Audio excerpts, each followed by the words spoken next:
Welcome back to the garage bay to apartment conversion. In this episode, we're going to be installing a pressure tank at the well that will supply water to the apartment. The well was installed a few years ago just as a backup for the city water and for watering the garden.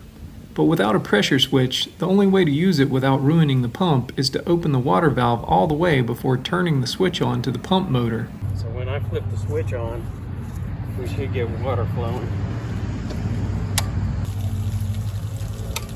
Okay. The new pressure tank and pressure switch will allow the well pump to store pressurized water and switch itself off when it reaches a certain pressure. When water is then used and the pressure drops below a certain threshold, the pump will come back on until the storage pressure is reached again. We want to start with a nice level surface for the pressure tank.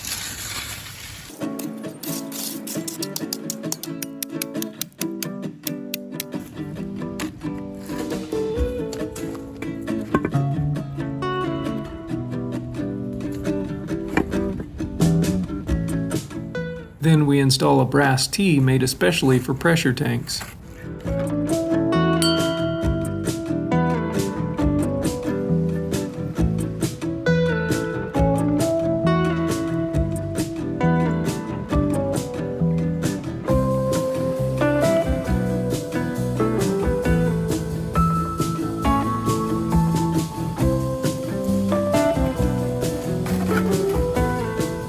Yeah. I think it should go down about half, but we need to back up to about there. Okay. Yeah.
We would have liked to use all brass or stainless steel, but some of the parts we could only find in plastic.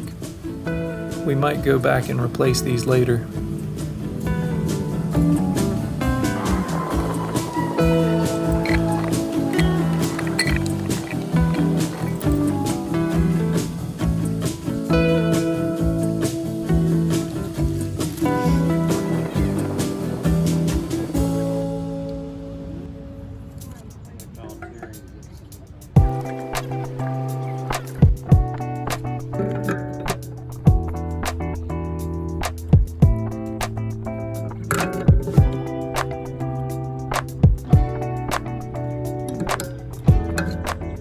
This is where the water comes out of the pump and goes to a spigot nearby.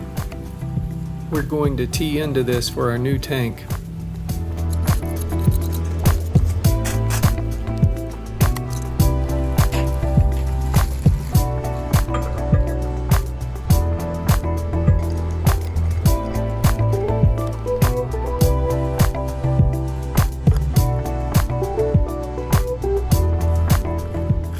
It's highly recommended that you install a backflow preventer here at the top of the well.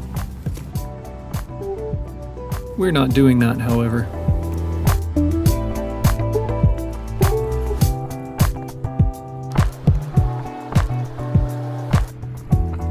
Go ahead and set it there.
Don't worry, the yellow Romex is only temporary. And I want that to go to there. Okay. So when I flip the switch on, we should get water flowing. Yep. So there's no pressure there. Okay. Now, I'm going to close that. There you go. Now, close that. Okay.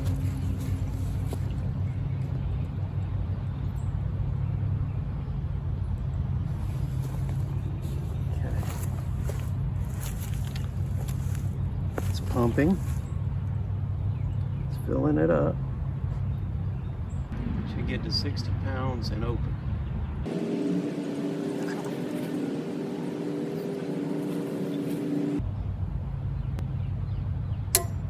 Here, shut off. It went to 65, didn't it? If that's accurate. With the air out there.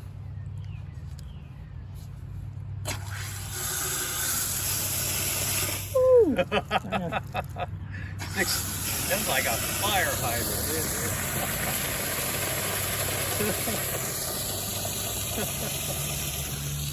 Okay.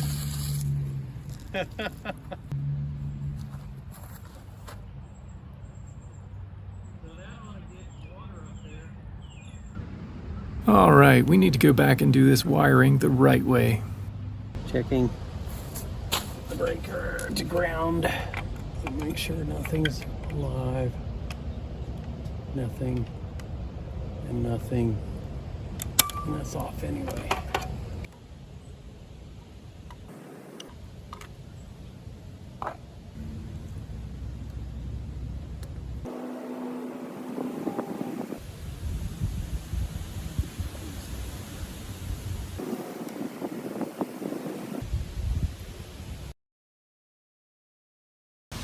Let's see if this is gonna fit.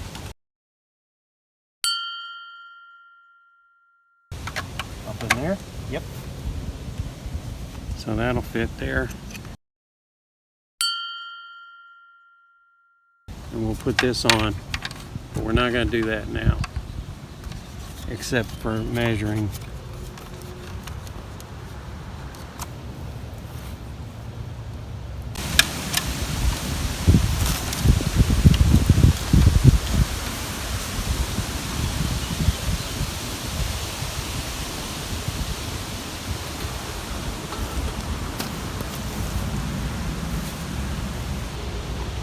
Turn it in there. I guess I could have done that though. No? It had been simpler. And I think it's better to have that little turn down because the water will drip off of it instead of through the side.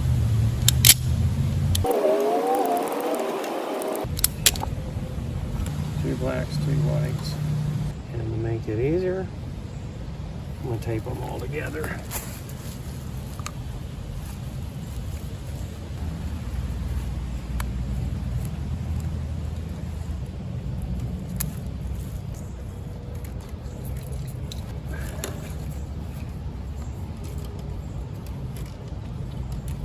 Oh, ground wire. No. Okay. Gotta have the ground wire, and I should have had it on there too. Maybe it'll go through without. Yep.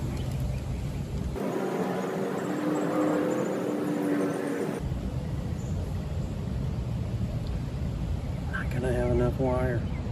I'm gonna have to go get another piece. That's too short.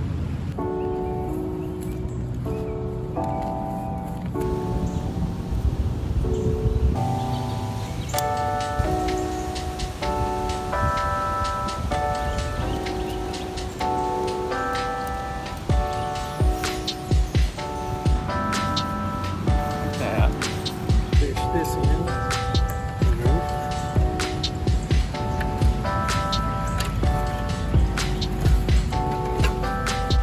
What would have been nice is a 5-wire cable.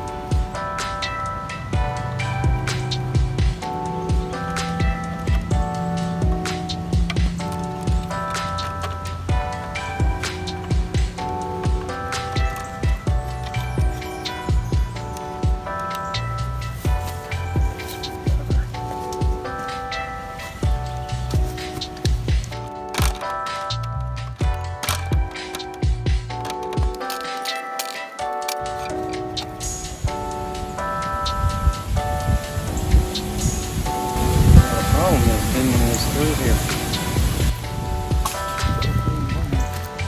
Yeah, it is 12.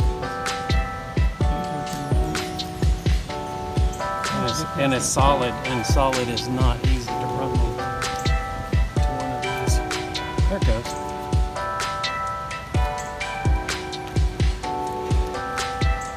I forgot to calculate whether I could use number 14 or not, but I mean, I didn't bother to calculate since I had all this number 12.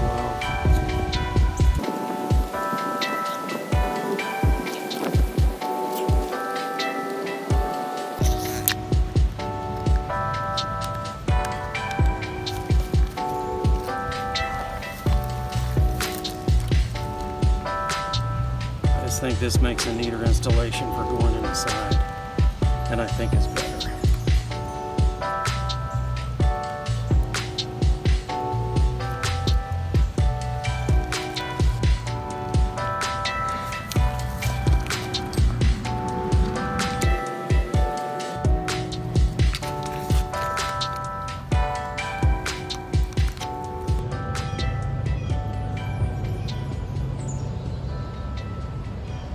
I'm going to go get my label maker. T2.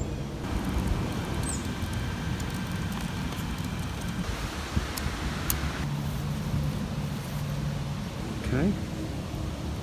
And 100 ohms. Right like that. And then what I'm thinking is T1 is going to be that one, because it looks like it had a wire nut on it. I believe it did. So let's try L1, T1 right there. T1. See, it goes to 0 ohms, or almost 0. So those are the same two wires.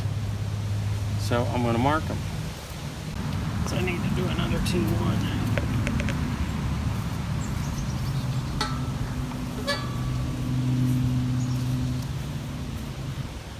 If you're as confused as I am, don't worry. He's going to run through all the wiring in just a minute. Okay.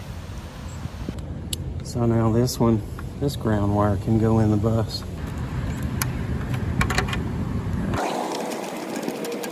There we go. Now, all I gotta do is wire nut those two together. I'm gonna say T1 is black. Two different sizes is not easy to get it started.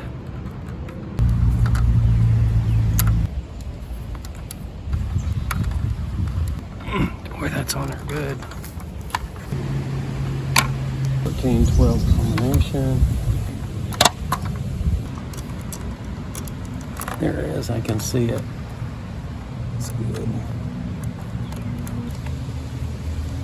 Let's get that one.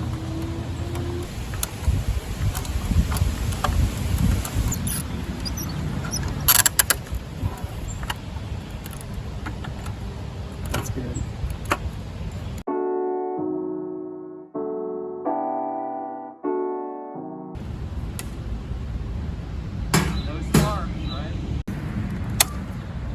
All right, that's on. Now I'll run the water out. Oh, there it goes.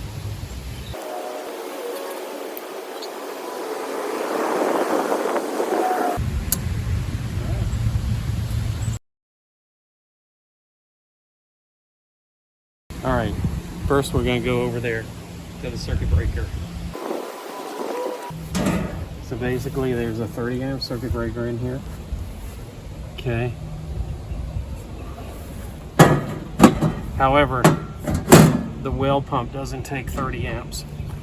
So you can size the wire according to the motor size, the pump motor size. So the wire is down to number 12. Then it comes in here into the top of this disconnect. This is just a disconnect, it's not a circuit breaker. So red and black because it's 220, and then the ground. And then it comes out of the circuit breaker, black and white, we call it L1 and L2. That would be line 1 and line 2. and then it goes over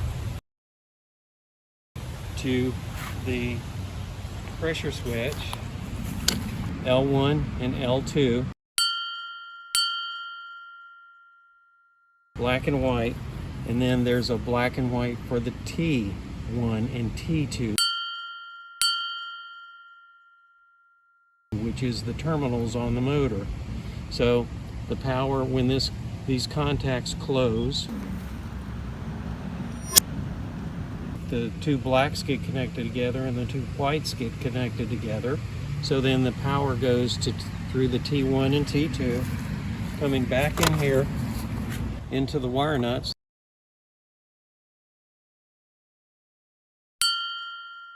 And the wire nuts go into the big cables, which go down into the pump motor and operate the pump motor. Basically, the power comes from the breaker to the main switch. And after that, it travels down to the pressure switch and is hooked to two terminals on opposite contactors. It travels from there to the well pump. And that's pretty much it.